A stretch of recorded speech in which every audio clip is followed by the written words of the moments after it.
The results are in. 262 long, grueling months we've spent in gestation trying to figure out the gender question. What gender are we? The gender. What gender is the baby? What gender is the person?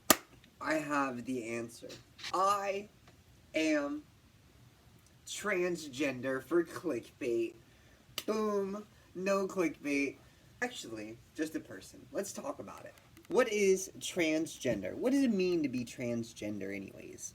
As I transition, as I find myself more, as I experience life in my own very unique way, I find that being transgender, transitioning, for me, is more about the experience of living my life. What it means to be trans has changed a lot over the course of my transition. At this current moment, being transgender means taking control of your own body and choosing what to do with it, whether that be in dress or speech or body cycles or medicine or whatever. It means breaking out of the socialization that you were taught and instead re-socializing yourself into the person that you want to become. It is embracing ownership of your own life and bringing yourself just a little bit closer to the end goal that you have in mind for your end goal of a person in there. And maybe you don't even have one, but you know, like, what you're doing is not it. And that's where I was. I was like, what I'm doing now is not the vibes. So let me change it up. And now, that's kind of the vibes. I also, historically, have identified myself as believing in transhumanist ideas. I do like to believe in the idea of utilizing technology to help us forward. I like that. I like that. As humans, I think that technology is great. Medicine, artificial limbs, machinery, vehicles, medical advances, science advances, AI, computers. I'm talking to you on the internet. It's pretty cool, if you ask me. I did watch a video recently, and it kind of freaked me out a little bit. And I want to break down my thoughts about it. So here's part of it.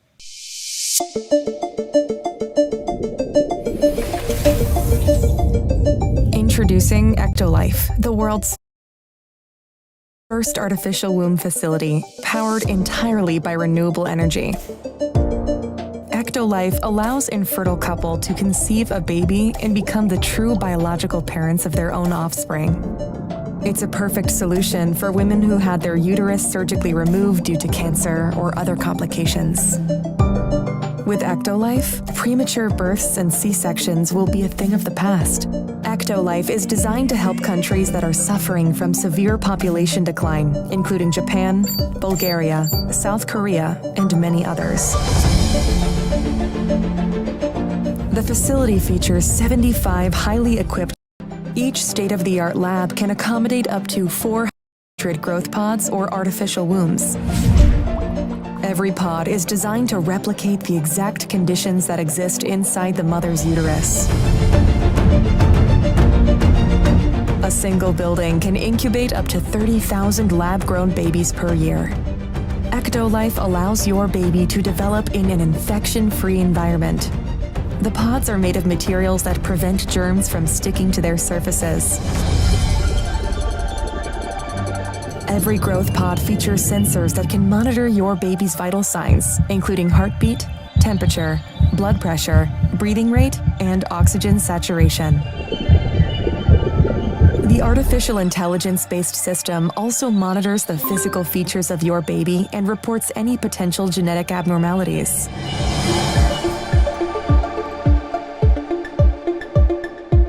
The pods are equipped with a screen that displays real-time data on the developmental progress of your baby. These data are sent directly to your phone so you can track your baby's health from the comfort of your zone. Because babies can recognize language and learn new words while still in the womb, EctoLife growth pods feature internal speakers that play a wide range of words and music to your baby. Through the app, you can choose the playlist that your baby listens to. You can also directly sing to your baby and make them familiar with your voice before birth. Our goal is to provide you with an intelligent offspring that truly reflects your smart choices. A basic overview is that EctoLife is this this company that specializes in creating artificial wombs, and they do genetic engineering for parents in order to create the smartest, best genetic kids that like are just genetically great or something. I don't know. On my first watch through this video, I did feel deeply uncomfortable. Kind of like watching a video of like a dystopian movie, but the children are just like raised and reared by AI, and like people are just like slaughtered, and then they're just like raising new kids, and then The mother robot, whose main mission is to raise the new human population, is getting ready to raise the first human being after the event. She opens the canisters containing the embryos, takes out the first one, and places it in a gestation chamber. The embryo will gestate into a baby in just 24 hours within the artificial womb. Mother waits patiently, as bombs are heard outside of the facility. they like rip their organs out to like give them to other people. I read a book like that when I was younger, I think.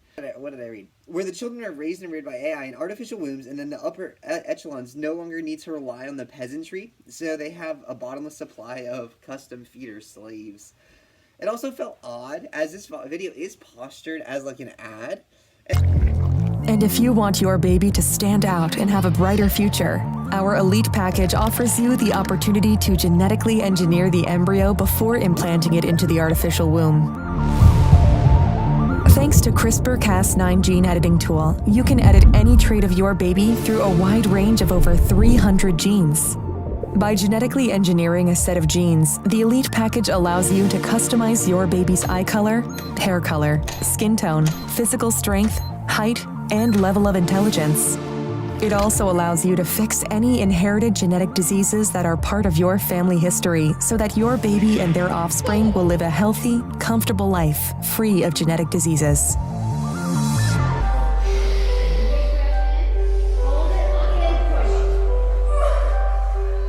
Say goodbye to the pain of childbirth and birth-related muscle contractions. EctoLife provides you a safe, pain-free alternative that helps you deliver your baby without stress. And I can 100% see this being an ad, wasting like a culture that I exist in with like the ad culture. Like a capitalist dystopia, print and raise your own genetic perfection child while the masses are left to die off, no longer needed.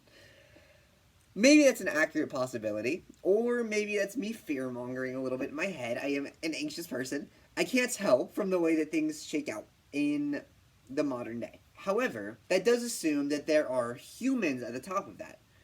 That people are being printed for those humans. This is like the people that own the means. They're printing the humans from the artificial wombs, and like they're making these genetic perfect kids. But what if instead,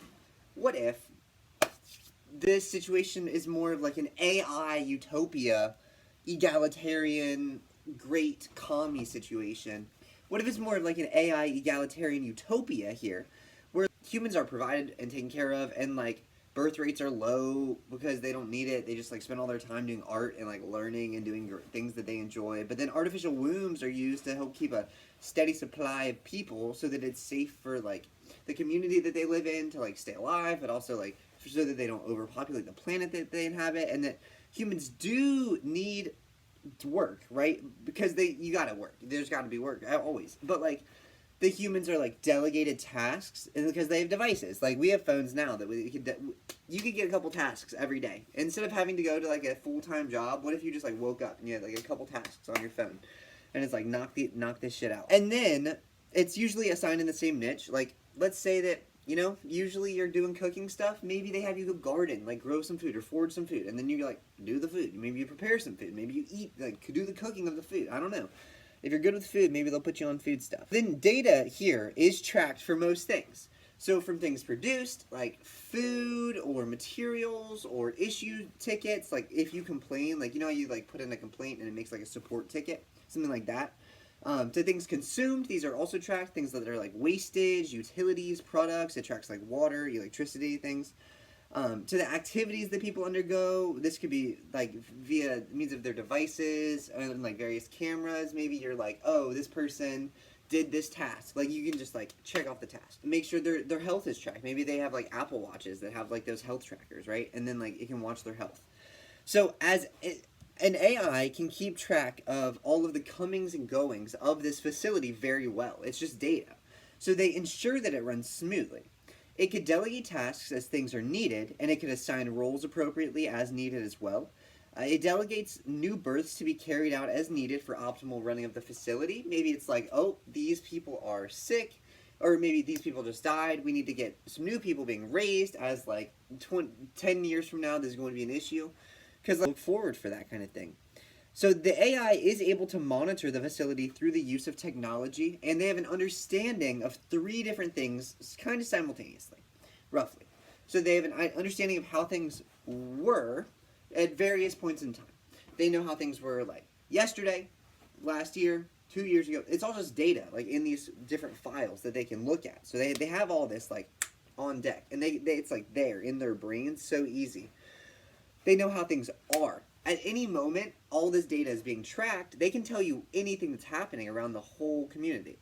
And then they can tell you how things likely will be in the future based off of the data that they have and the data of where they're at. They can tell you how things are probably going to be and like what we can do to fix it if things are starting to like go off kilter. And that's why they have those tasks to make sure that things stay on kilter. Slowly, over time, push things. It's like, so it utilizes these 3 understandings of the world to make sure that the civilization runs well. For the first few human generations that this AI was implemented, there was a council of humans that ruled over it and allowed for correction of any AI mistakes. After the second generation of humans, the AI had made no more mistakes. It had enough data to compare against that it was more accurate than the humans in any decision, and it made decisions in a way that they could not refute. They were good arguments, it was a good ruler, and according to the community and the council, the AI was a good leader. 3 generations later, this council was disbanded, as now they did not understand their purpose. The AI always ran the community well. Our great-great-grandparents helped implement it, but now it does everything we need. It's a good leader, we don't need this council anymore. Why do we need it? Let's disband it. After that, the AI was free to run things as it pleased. No longer did it have to worry about the potential council of corrections, even though the use had not been utilized in near 150 years. However, it continued to run things in a way that was best for the community. It has always been the goal, and the AI is interconnected with this community. Of course it wants it to succeed. This community is one organism in a way. It is many human brains combined and guided by this AI in a way that is ongoing and successful. It works together as one colony, one organism, one system of things, and the AI needs these people to succeed, just like these people at this point rely on this AI to succeed as well, and this technology. So in this way, I do think I would be okay with the EctoLife. I feel that artificial intelligence, or artificial general intelligence, an AGI, would have the ability, in a way, to be even more considerate of everyone when making decisions. It would be able to utilize data in a way that is more complete than any group of humans can, and an EctoLife would be needed to continue the running of a community or civilization, potentially. However, I do fear that both an AI or an AGI and an EctoLife that are created by those in power in a culture and community like the one that I exist in currently would be used for harm and destruction. And I think that those in power will likely not utilize artificial wombs and AGI to bring any great peace or prosperity to the people of the world. I don't think that that's what they're going to be bringing to the people. But then the question is, should we oppose the science completely because of how the people are going to utilize it? And in this case, I do fear that the rejection of some of these technological advances will simply result in an imbalance of power, where those with the means, with the power, are going to utilize this power to consolidate more power. And anybody without the means won't have anything to do that, and they'll continue to suffer as they do. Whether that's because of a lack of means initially, a rejection of technology in an ever-increasing technological world, I'm not sure. Now, what do I think that this means? I think that this means that we should lean into technology that is decentralized, that is community-run, and not completely controlled by harmful governments and corporations, and that is helping us fight back against those power imbalances that we do see. I also do think that technology that is decentralized allows... Never mind, cut this part out. Okay, I love you. That's what I got for now. Love you, bye.